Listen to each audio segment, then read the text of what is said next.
يا صباح الخير صبايا، شلونكم؟ ايش اخباركم؟ رح باشر يومي بفنجان القهوة. ومشاريع اليوم هو تنظيفات. ورح فرجيكم شلون حشينا القطايف، وكمان طريقة القطر. طبعا اذا كنتوا اول مرة بتشوفوا فيديوهاتي اتمنى تحطولي لايك واشتراك بالقناة. هون باشرت بالتنظيف، سحبت الكنبايات ومسحت الأراضي. ماشي، حطيت دواء غسيل، صرت أمسح. طبعا التمسيح وسحب الكنبايات بيجي معه كركبة، فبس خلصت تمسيح الكركبة زبطتها، رجعت رتبت الغرفة.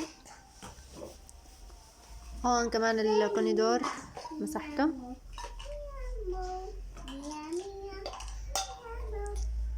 مسحته منيح. طبعا بس خلصت مسح الكونيدور انتقلت على ترتيب الغرفة.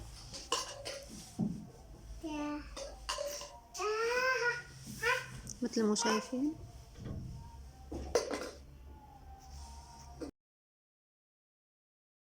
هون خلصت ترتيب الغرفة، ضل بس مد السجاد مع سجادات على البلكون على الشمس.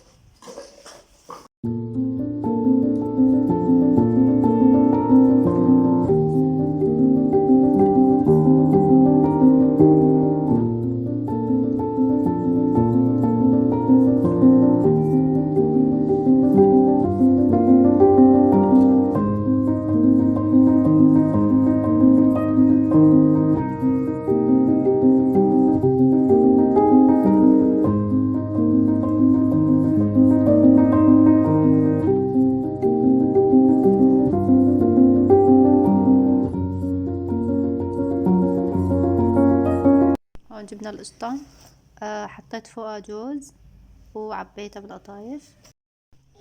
بس خلصنا تعبيتهم باشرت اقليهم.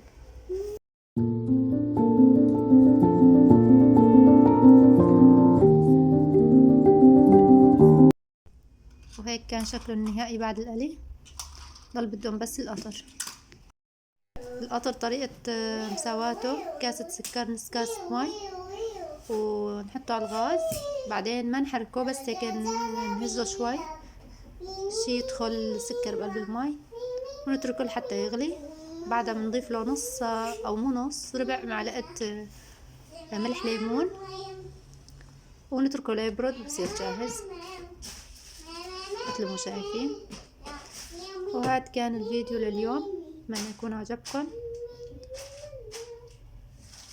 واذا كنتوا اول مرة تشوفوا فيديوهاتي حطولي لايك واشتراك.